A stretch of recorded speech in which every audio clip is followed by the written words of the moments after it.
دختر فاطمہ دختر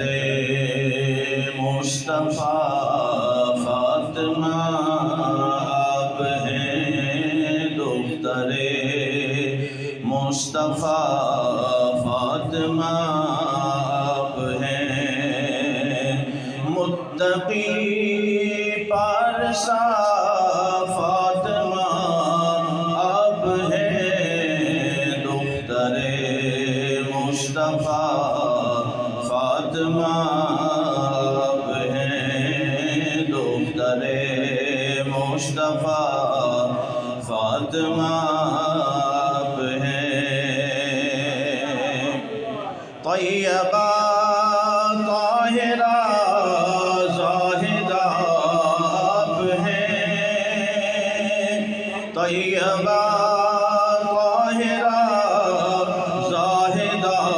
آپ ہیں، سعدیہ صالحہ فاطمہ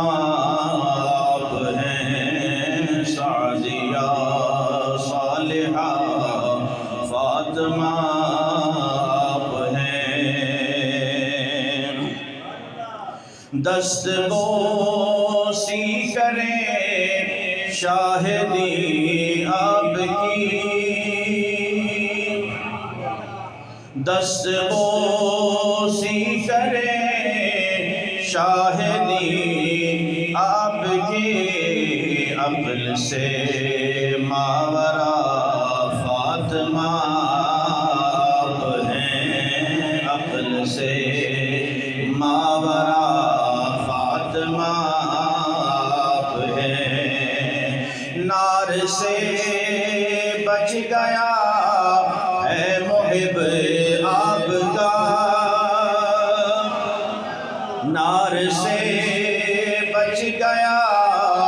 ہے محب آپ کا، اس لیے فاطمہ فاطمہ آپ ہیں، اس لیے فاطمہ فاطمہ آپ ہیں، ساری مخلوق میں مصطفیٰ کو عزیز، ساری مخلوق میں مصطفیٰ کو عزیز، باخدا باخدا فاطمہ آپ ہیں، باخدا باخدا فاطمہ آپ ہیں، جن کی خاطر کھڑے مصطفیٰ ہو ظہیر، جن کی خاطر کھڑے مصطفیٰ ہو ظہیر، عالی ہو مرتبہ فاطمہ آپ ہیں، عالی ہو مرتبہ فاطمہ آپ ہیں، دختر مصطفیٰ فاطمہ آپ ہیں۔ حمد و ثنا کے بعد پیارے بزرگ اور دوستو، اس ناچیز نے قرآن مقدس سے آیہ کریمہ تلاوت کی، دعا فرمائے اللہ تبارک و تعالی مجھے حق کہنے، آپ کو حق سننے، مجھے اور آپ کو حق پر عمل پیرا ہونے کی توفیق عطا فرمائے۔ الحمدللہ ماہ رمضان المبارک جاری و ساری ہے، اور آج 9واں روزہ ہے۔ اللہ تبارک و تعالی ہم سب کی ماہ مقدس میں کی جانے والی تمام عبادات کو، نیکیوں کو اپنی بارگاہ میں شرف قبولیت عطا فرمائے۔ عزیزان محترم، چونکہ 3 رمضان المبارک کو امام الانبیاء، تاجدار انبیاء، حضور اکرم رحمت عالم نور مجسم صلی اللہ تعالی علیہ وسلم کی پیاری لخت جگر سیدہ کائنات، سیدہ عابدہ عالمہ فاضلہ بی بی فاطمہ الزہرا رضی اللہ تعالی عنہا و سلام اللہ علیہا کی ولادہ وصال پاک ہے، تو اس حوالے سے آج مختصر سے وقت میں، چونکہ موضوع تو بہت طویل ہے، سیدہ کائنات کی شان اور ان کا مرتبہ اور ان کی کمالات کو کما حق بیان کرنا اور اتنے کم ٹائم میں ناممکن ہے، لیکن کچھ چیدہ باتیں جو ہماری زندگی پر بھی اثر انداز ہوں، اور میں اکثر کہا کرتا ہوں کہ اگر ہم صرف رسماً سنتے ہیں شان سیدہ کائنات تو پھر رسماً سننا اور ہے، لیکن دل سے سن کر ان باتوں کو دل میں جگہ دے کر پھر ان پر عمل پیرا ہونا، یہ ہوتا ہے اصل میں محبت، اور یہ ہوتی ہے سادات سے محبت اور ان کے نقش قدم پر چلنے کی بات۔ تو اس لیے عزیزان محترم ضرورت اس امر کی ہے کہ واقعات اور کمالات اور شان ہم بہت سنتے رہتے ہیں، لیکن اسے رسماً نہ سنا کریں بلکہ اپنے دل میں جگہ دیں، دل میں بٹھا کر، اور پھر کوشش کریں کہ اپنی زندگی کے اندر انقلاب پیدا کریں، یعنی تبدیلی لائیں، اور ان نفوس قدسیہ کی سیرت طیبہ کو دیکھتے ہوئے اپنی زندگی کو بدلنے کی کوشش کریں۔ حضور اکرم رحمت عالم نور مجسم صلی اللہ تعالی علیہ وسلم کی 4 صاحبزادیاں ہیں، اور ان میں سے جو سب سے چھوٹی اور پیاری اور لاڈلی آپ کی صاحبزادی ہیں وہ جناب سیدہ فاطمہ الزہرا رضی اللہ تعالی عنہا ہے، اور سادات کرام کی جو نسل چلی ہے وہ سیدہ کائنات رضی اللہ تعالی عنہا سے چلی ہے۔ تو آج انہی لخت جگر کا تذکرہ ہوگا۔ اللہ کے محبوب علیہ السلام فرماتے ہیں کہ فاطمہ میرے جگر کا ٹکڑا ہے۔ ویسے بیٹیاں تو سب کو پیاری ہوتی ہیں کہ نہیں؟ اولاد والے بیٹھے ہیں آپ بھی، بیٹیاں بہت پیاری ہوتی ہیں، لیکن قربان جاؤں کہ حضور اکرم رحمت عالم نور مجسم صلی اللہ تعالی علیہ وسلم فرماتے ہیں فاطمہ تو بضعۃ منی، کہ فاطمہ میرے جگر کا ٹکڑا ہے۔ اور جب بھی سیدہ کائنات حضور علیہ السلام کے پاس تشریف لاتی تو حضور کھڑے ہو کر آپ کا استقبال کیا کرتے تھے، آپ دست پہ بوسہ دیتی، دست اقدس پہ، اور حضور علیہ السلام آپ کا ماتھا چوم لیا کرتے تھے۔ یہ محبتیں بتاتی ہیں کہ بیٹی سے پیار کیا جاتا ہے، بیٹی سے بیزار نہیں ہوا جاتا۔ بیٹی اللہ کی رحمت ہے۔ حضور اکرم رحمت عالم نور مجسم صلی اللہ تعالی علیہ وسلم نے اپنی بیٹی سے پیار کر کے ہم تمام امتیوں کو یہ سبق دیا ہے کہ آپ نے بیٹی کا احترام کیسے کرنا ہے اور بیٹی کو عزت کیسے دینی۔ یہ نہیں کہ بیٹی کے حق بھی کھاتے جائیں، اولاد کا حصہ ہے، بیٹوں کا حصہ ہے، بیٹی کا کوئی حصہ نہیں۔ آج فی زمانہ عزیزان محترم ہماری یہ رسم چل چکی ہے کہ ہم بیٹوں کو جائیداد میں حصہ دیتے ہیں، لیکن بیٹیوں کیونکہ وہ تو اس نے بیاہ کر کسی اور کے گھر چلے جانا ہے، بھئی بھلے وہ چلی جائے لیکن اس کا جو نصیب ہے اسے ضرور ملنا چاہیے۔ اس کا جو نصیب ہے، جو حصہ ہے، وہ آپ پر ضرور بنتا ہے کہ جس طرح آپ نے بیٹوں میں تقسیم کیا ہے تو بیٹی بھی حقدار ہے، بیٹی بھی حقدار ہے۔ تو عزیزان محترم سیدہ کائنات حضور علیہ السلام آپس کا یہ پیار بتاتا ہے کہ اللہ کے محبوب علیہ السلام اپنی بیٹی سے کتنا پیار فرمایا کرتے، اور جب بھی آپ سفر کے لیے، لمبے سفر کے لیے نکلتے تھے تو سب سے پہلے ملتے ہوئے سب سے آخر میں سیدہ کائنات سے مل کے جایا کرتے تھے۔ سفر پہ جاتے ہوئے سب سے آخر میں کس سے ملتے؟ حضرت سیدہ فاطمہ الزہرا سے مل کے جاتے، اور جب سفر سے واپسی ہوتی کئی دنوں کے بعد جو سب سے پہلے جس ہستی سے آپ ملتے تھے وہ سیدہ فاطمہ الزہرا رضی اللہ تعالی عنہا ہے۔ تو عزیزان محترم مرتبہ اور مقام اللہ تبارک و تعالی کے قربان جاؤں، یہ الگ بات ہے کہ اگر ہم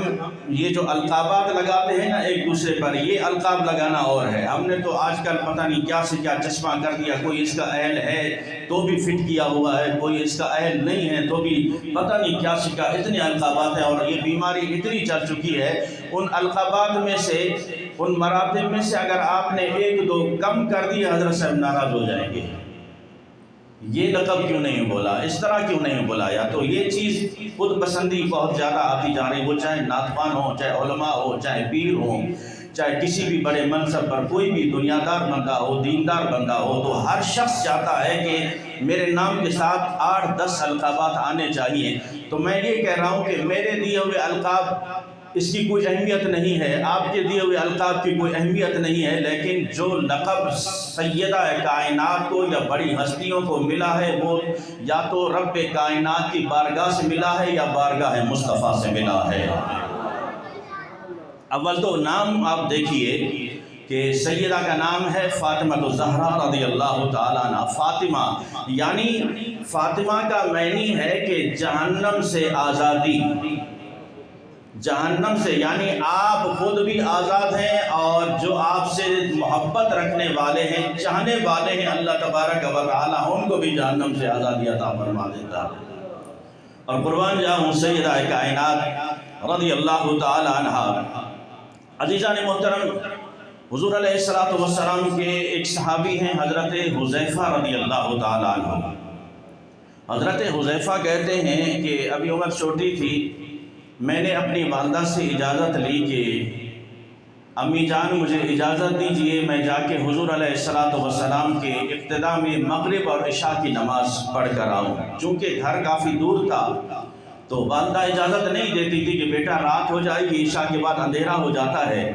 اور پھر اتنی دور سے آنا، راستے میں کوئی بھی نقصان پہنچا سکتا ہے، تو اس لیے تو میرے پاس بیٹھ اور یہی نماز پڑھ لیا کر۔ تو حضرت حذیفہ کہتے ہیں کہ میں نے ایک دفعہ اجازت مانگی کہ ماں اگر تم مجھے اجازت دے میں حضور کی بارگاہ میں جا کے عشاء کی مغرب اور عشاء کی نماز بھی پڑھوں گا اور اپنے لیے بھی اور تیرے لیے بھی مغفرت کی دعا کراؤں گا، مغفرت کی دعا کراؤں گا۔ تو والدہ نے کہا بس وعدہ کر لے، اگر تو وعدہ کرتا ہے کہ میرے لیے مغفرت کی دعا کرائے گا تو میں تجھے اجازت دیتی ہوں۔ کہا کہ ماں تجھ سے وعدہ ہے۔ حضرت حذیفہ رضی اللہ تعالیٰ عنہ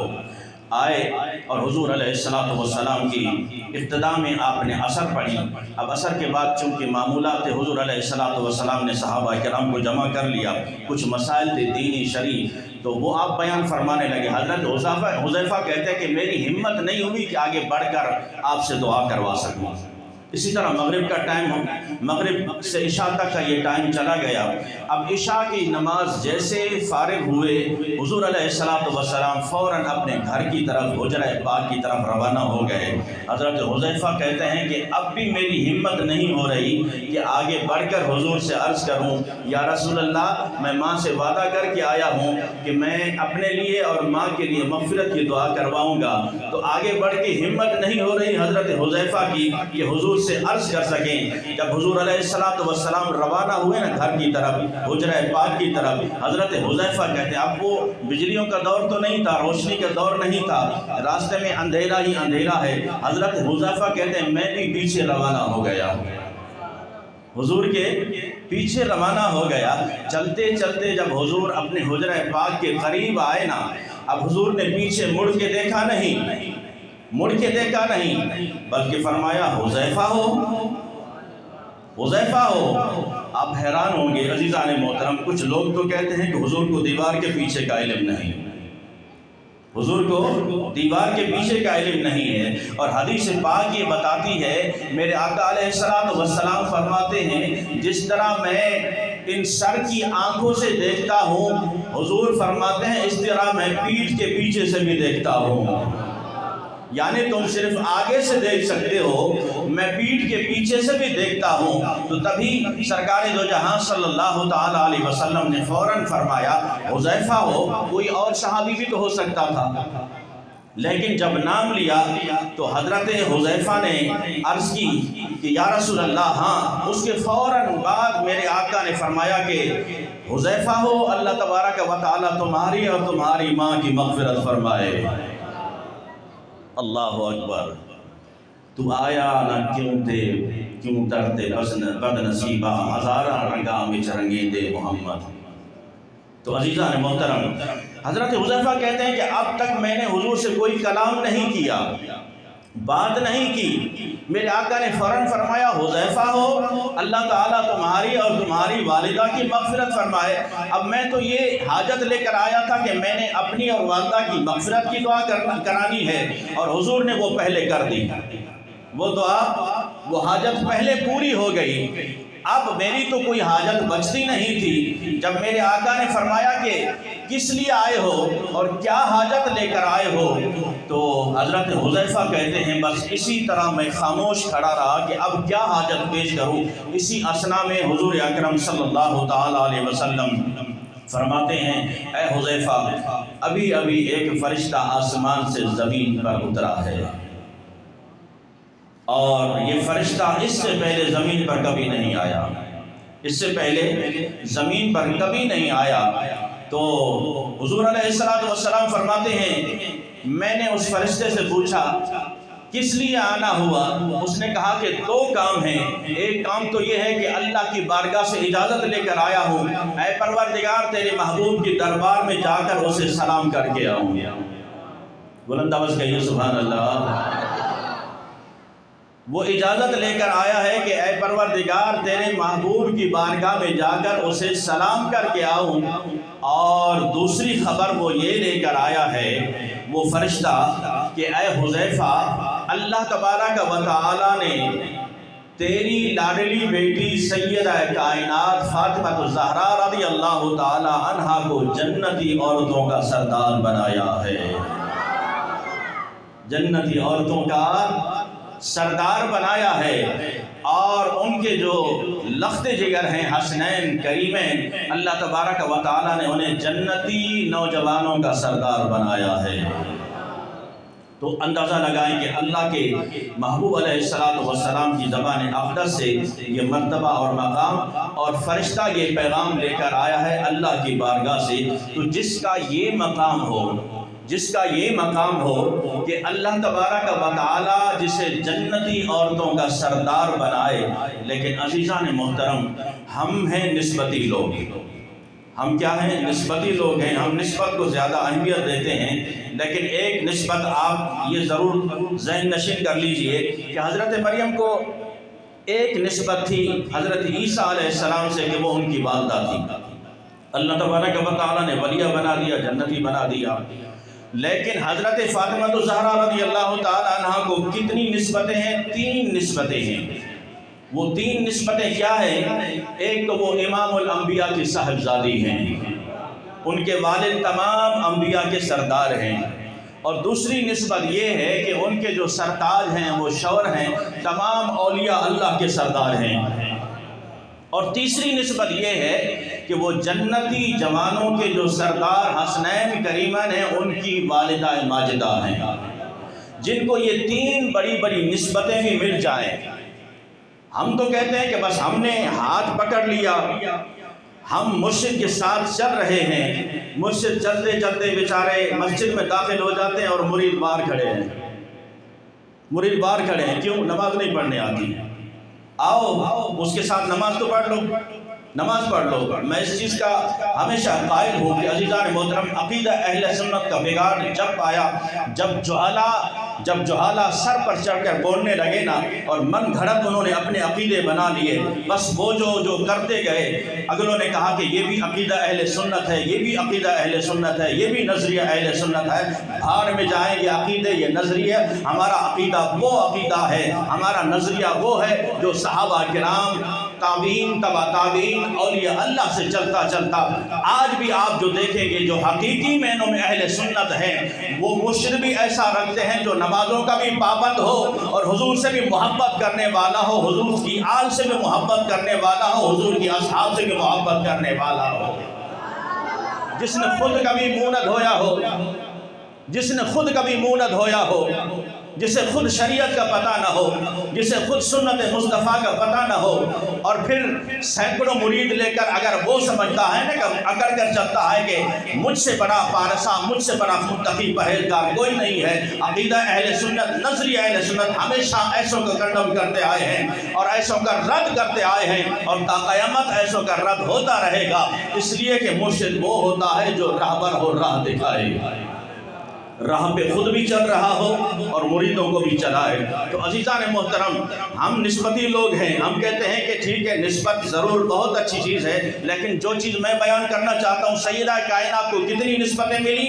3 نسبتیں۔ امام الانبیاء کی صاحبزادی ہیں، حسنین کریمین کی والدہ ماجدہ ہیں جو جنتی نوجوانوں کے سردار ہیں، اور آپ کے شوہر جو ہیں سرتاج ہیں، وہ تمام اولیاء اللہ کے سردار ہیں۔ لیکن پھر سیرت کا اندازہ لگائیے،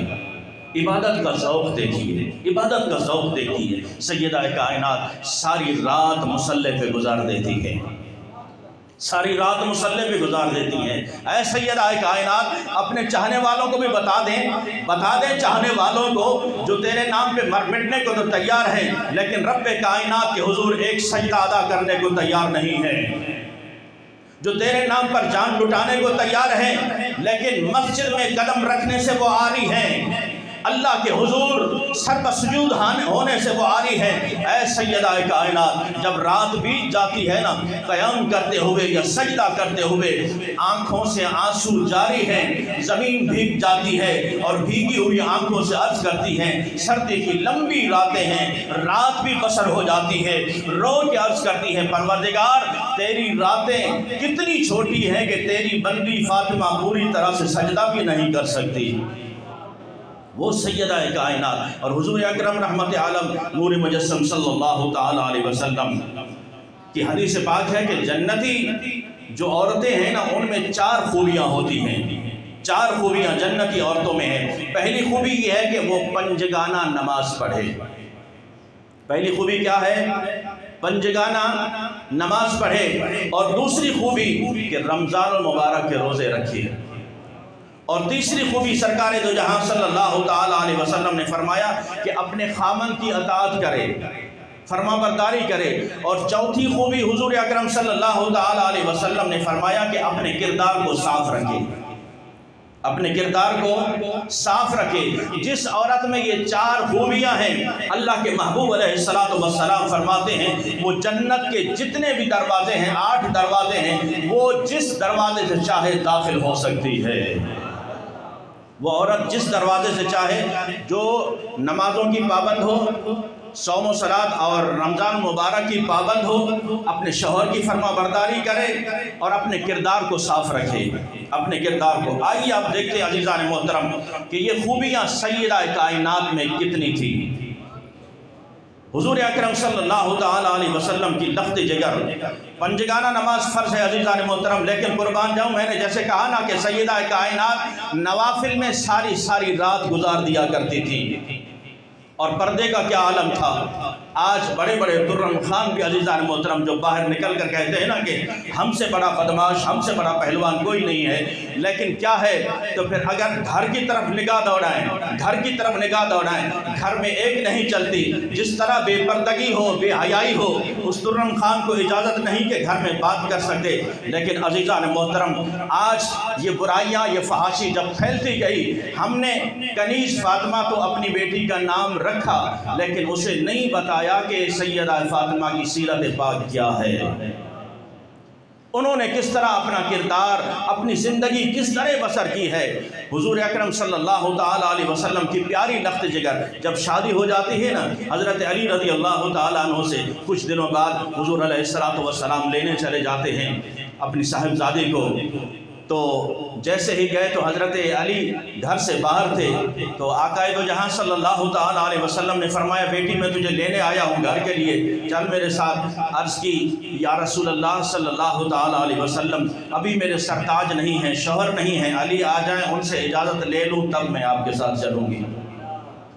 ہے کسی باپ میں اتنا دم خم کہ وہ اپنی بیٹی کو لینے جائے اور اس کا شوہر گھر نہ ہو، اور وہ یوں چھوڑ کر چلا ہے کہ نہیں چلو شوہر آ جائے، وہ کہے گا نہیں ایسے کیسے ہو سکتا ہے، شوہر کون ہوتا ہے، میں باپ نہ لینے آیا ہوں، میں باپ لینے آیا ہوں، کون روک سکتا ہے تجھے۔ نانا میرے ساتھیو، ہمیں اسلام نے، دین نے کبھی یہ تبلیغ نہیں دی، یہ شریعت نے ہمیں نہیں سکھایا ہے جو اصول سب کے لیے ہیں، سیدہ کائنات کے لیے جب یہ اصول ہے تو تیرا مقام کہاں ہے،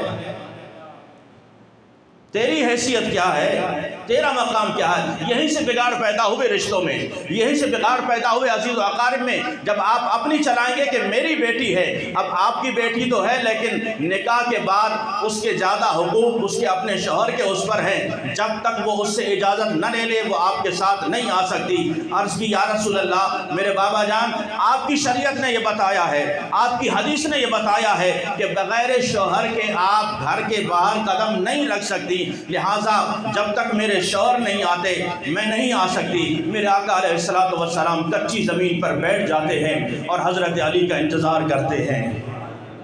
حضرت علی کا انتظار کرتے ہیں۔ جب کافی دیر کے بعد حضرت علی تشریف لائے نا اور حضور علیہ السلام کو اس طرح بیٹھے دیکھا اور میرے آقا نے فرمایا کہ علی میں فاطمہ کو لینے آیا۔ اللہ اکبر، حضرت علی رو کے کہتے ہیں یا رسول اللہ صلی اللہ تعالیٰ علیہ وسلم، علی کی کیا مجال کہ وہ آپ کی لاڈلی کو رو سکے، آپ لے جا سکتے ہیں؟ فرمایا نہیں، یہ تو میں نے پہلے اپنی بیٹی کی تربیت کر دی ہے، وہ صرف آپ کا انتظار کر رہی ہے، آپ اجازت دو گے تو وہ آئے گی۔ تو اس لیے میرے ساتھیوں سیدہ کائنات کا کردار بتاتا ہے۔ جب حضور علیہ السلام نے فرمایا نا کہ بیٹی آج سارے لوگ چاند دیکھ رہے ہیں، تو چاند نہیں دیکھے گی، اللہ اکبر، سیدہ کائنات کیا فرماتی ہیں، بابا جان جسے سارے لوگ دیکھتے ہو میں اسے نہیں دیکھا کرتی، جس کی نگاہیں سارے لوگوں کی جس کی طرف نگاہیں ہوں میں اس کی طرف نگاہ نہیں کرتی، یہ پردے کا عالم ہے۔ اور تبھی فرمایا کہا جائے گا محشر کے میدان میں، اے انبیاء کرام، اے اولیاء اللہ، اے اغیاث کتب ابدال قلندر، اے سارے لوگوں سارے اپنی نگاہیں جھکا لو، سیدہ کائنات کی آمد ہو رہی ہے۔ اور قربان جاؤں سرکار دو جہاں صلی اللہ تعالیٰ علیہ وسلم، آپ جب علیل تھی نا سیدہ کائنات اور آخری ایام ہیں، آپ کے گھر میں ایک خادمہ ہے جس کا نام ہے اسماء بنت امیس، پتہ ہے یہ کون ہے؟ سیدنا صدیق اکبر رضی اللہ تعالیٰ عنہ کی زوجہ محترمہ ہیں، جو کنیز بن کر خادمہ بن کر خدمت کر رہی ہیں، گھر میں جھاڑو پوچھا کر رہی ہیں اور سارے کام کاج کر رہی ہیں۔ یارو ہمیں پتہ نہیں کیا بتا دیا گیا کہ فلاں کے دل میں بغض اہل بیت تھا، فلاں کے دل میں بغض صحابہ تھا، یہ سارے عیب تمہارے اندر ہیں، نہ صحابہ کے دلوں میں بغض اہل بیت تھا، نہ اہل بیت کے دلوں میں بغض صحابہ تھا۔ تو اس لیے میرے ساتھیوں وہ خادمہ حضرت اسماء بنت امیس رضی اللہ تعالیٰ عنہ کہتی ایک مرتبہ میں آئی، کیا دیکھا کہ سیدہ کائنات رو رہی ہے، آنکھوں سے آنسو ہیں۔ میں نے پوچھا کہ کیا وجہ ہے، کیوں رو رہی ہیں؟ اللہ اکبر، رو کے کہا کہ اے اسماء میں اس لیے رو رہی ہوں کہ مجھے خیال ستائے جا رہا ہے کہ جب بندے کا انتقال ہو جاتا ہے، انتقال کے بعد اسے کفن پہنایا دیا جاتا ہے، اس کے بعد ایک چادر رکھ دی جاتی ہے، جس چادر کے رکھنے کی وجہ سے اگر میت موٹی ہے، اس کا جسم کا ڈھانچہ اس کا ابھار نظر آتا ہے، کمزور ہی ہے تب بھی ڈھانچہ محسوس ہوتا ہے۔ میں یہ نہیں چاہتی کہ میرے مرنے کے بعد وہ جو ڈلنے والی چادر ہے اس سے لوگ میرے ڈھانچے کا اندازہ لگا سکیں، میں یہ بھی نہیں چاہتی، میں اسے بھی ظاہر نہیں کرنا چاہتی، اس لیے کہ ساری زندگی پردے میں رہی ہوں، پردے میں رہی ہوں۔ اللہ اکبر، حضرت اسماء بنت امیس کہتے ہیں کہ گھبرانے کی بات نہیں ہے، جب میں حضرت علی کی بھابھی ہوا کرتی تھی، حضرت جعفر طیار کی زوجہ تھی، ہماری ہجرت ہوئی حبشہ کی طرف، جب ہم وہاں گئے تو وہاں میں نے یہ چیز دیکھی، جب بھی کسی عورت کا انتقال ہوتا تو اس کی چارپائی کی چاروں طرف ڈنڈیاں کھڑی کر دی جاتی، اس پر چادر لپیٹ دی جاتی، یعنی ایک ڈولی سے تیار کر لی جاتی، اس کے اندر میت کو رکھا جاتا تھا۔ جب آپ کا انتقال ہوگا اسی طرح میں کروں گی۔ حضرت سیدہ کائنات اتنی خوش ہوئی، بستر سے اٹھ کے بیٹھ گئیں، چارپائی سے اٹھ کے بیٹھ گئیں اور فرمایا کہ اے اسماء بنت امیس، جب میرا انتقال ہو جائے اب مجھ سے وعدہ کر کہ میرے جنازے کو تو نے ہی تیار کرنا ہے، میرے جنازے کو۔ یہ حیا، یہ پردہ عزیزان محترم، ہم سیدہ کائنات سے محبت کرنے والے ان کے خادم ہیں، ان کے نوکر ہیں، ان کے نوکروں کے نوکر ہیں، لیکن جب گھر کی طرف دیکھتے ہیں، اپنی سیرت کی طرف دیکھتے ہیں، اپنے کردار کی طرف دیکھتے ہیں تو خدا کی قسم رونا آتا ہے۔ انجام غلامی کیا کہیے، بربادی سی بربادی ہے، انجام غلامی کیا کہیے، بربادی سی بربادی ہے، جو درس شہ بدہا نے دیا وہ درس پڑھانا بھول گئے، عبرت کا مرقع یہ پستی اور قابل حیرت یہ مستی، اوروں کو جگانا یاد رہا خود ہوش میں آنا بھول گئے، اوروں کو جگانا یاد رہا، خود ہوش میں آنا بھول گئے۔ اللہ تبارک و تعالی ہمیں زندگی کے اندر ہمارا ایسا انقلاب لائے کہ سیرت طیبہ وہ چاہے صحابہ کرام کی ہو، سیدہ کائنات کی ہو، اپنی بیٹیوں کو اس پر گامزن کریں، اپنی بیویوں کو اس سیرت طیبہ پر گامزن کریں، اپنی بہنوں کو، ماؤں بہنوں کو اس سیرت طیبہ پر گامزن کریں۔ پھر کوئی وجہ نہیں ہے کہ کوئی شیطان اور کوئی حضور علیہ السلام کا گستاخ کوئی دم مار سکے۔ اللہ تبارک و تعالی میں اہل بیت کی شان سمجھنے اور ان کے نقش قدم پر چلنے کی توفیق عطا فرمائے۔ وآخر دعوانا